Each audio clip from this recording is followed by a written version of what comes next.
Notre engagement vers l'agroécologie, c'est un cheminement collectif et des choix d'exploitation vers des systèmes plus viables et vivables pour le respect de l'environnement et pour être plus résilients face aux défis de l'avenir.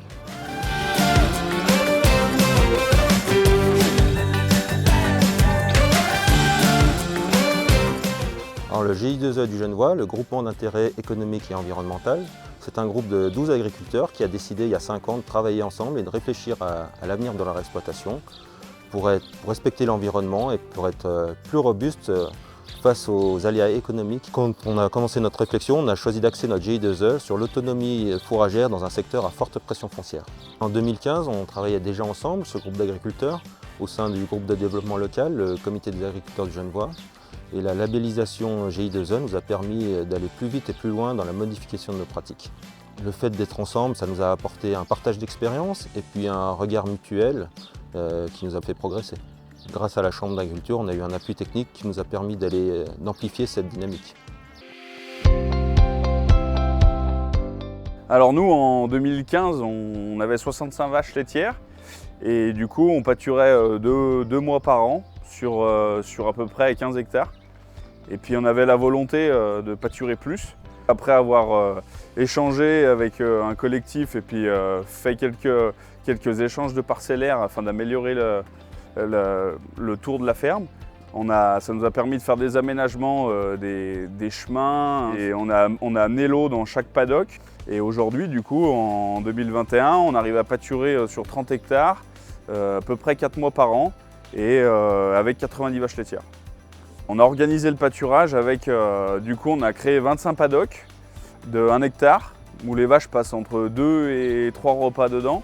Ensuite, il y a une dizaine de bacs à eau de 700 litres qui sont bétonnés et qui sont stabilisés.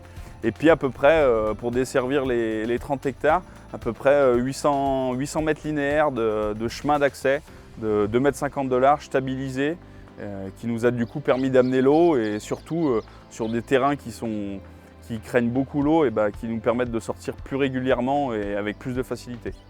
Avec mon associé, on s'est posé la question, qu'est-ce qu'on pouvait faire pour optimiser notre exploitation? En 2015, on était autour de 6 hectares de pâture pour 65 vaches. Aujourd'hui, on arrive à 30 hectares de pâture pour 85 vaches laitières. Grâce à cette démarche collective, ça nous a permis avec d'autres agriculteurs d'échanger et de pouvoir essayer de mettre en place des choses, des pratiques qui sont réalisables sur nos exploitations. Par exemple, chez nous, le fait d'avoir mis en place des chemins pour la pâture et l'abreuvement systématique dans toutes les parcelles, on a économisé du temps. On a économisé à peu près 1 heure de temps de travail par jour, ce qui n'est pas négligeable. Ensuite de ça, pareil, dans la démarche collective, on a regardé un petit peu ce qu'on pouvait faire au niveau protéines, production de protéines. On dépendait beaucoup du soja ou du colza, mais aujourd'hui on fait un métail qui nous a permis, nous, sur notre exploitation, de passer de 140 € le coût alimentaire à 90. Donc il y a une économie quand même de 50 € les 1000 litres. Et aussi, on peut faire la remarque aussi, tout en étant indépendant aux fluctuations de la protéine qui vient du monde entier. Donc ça c'est très important. Et en plus de ça, dans notre démarche lait, IGP, Tome de Savoie, Emmental et raclette de Savoie, c'est très intéressant parce qu'on rentre vraiment dans l'autonomie alimentaire. Alors toujours dans les aménagements du pâturage et afin que nos vaches soient un peu à l'abri du vent et puis de recréer encore une symbiose avec la nature. On a réimplanté des haies qui, sur les 20 prochaines années, serviront de niche biologique. Alors, grâce à nos systèmes plus pâturants, nos vaches elles passent plus de temps à l'extérieur et du coup, ça limite considérablement le transport des effluents d'élevage. Donc ça limite aussi le bilan carbone avec les tracteurs sur les routes, etc. Et puis après, donc la réimplantation des haies, elle a été très importante parce qu'elle elle stimule la biodiversité, elle recrée des niches naturelles pour les oiseaux. Elle nous sert essentiellement aussi de coupe-vent pour les animaux, ça fait un refuge pour nos vaches. Et puis il y a aussi l'histoire de l'eau, ça bloque le ruissellement lors des fortes pluies Et puis pour ce qui est des réimplantations, comme on a ressemé beaucoup de prairies, on a beaucoup travaillé sur les variétés et sur des multi-espèces pour répondre aux problèmes climatiques avec des périodes de plus en plus secs. Et puis du coup de diminuer aussi l'apport de phytosanitaires sur les parcelles.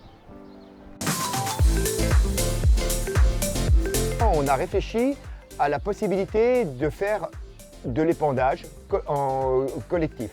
La méthanisation nous a permis d'augmenter les capacités de stockage d'effluents dans les fermes.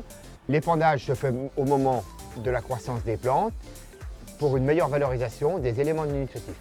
Avec cet épandage collectif, cette augmentation de capacité de stockage et cet apport au moment opportun de la croissance de la plante nous permet de réduire nos coûts de fertilisation minérale.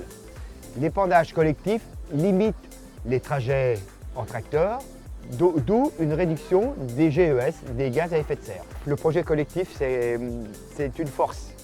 Donc aujourd'hui, en agriculture, il faut qu'on se réunisse pour pouvoir avancer plus vite en étant collectif.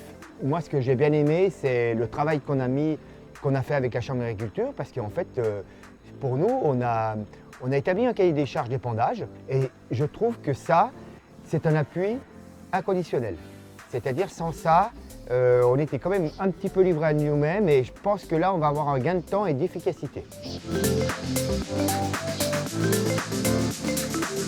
Le bilan de ce GI2E, au bout de 5 ans, est très positif, tant pour nos fermes que pour l'environnement. Nous allons surfer sur cette dynamique pour essayer de relocaliser encore plus l'alimentation et pour fournir des aliments de qualité, en quantité, pour la population locale.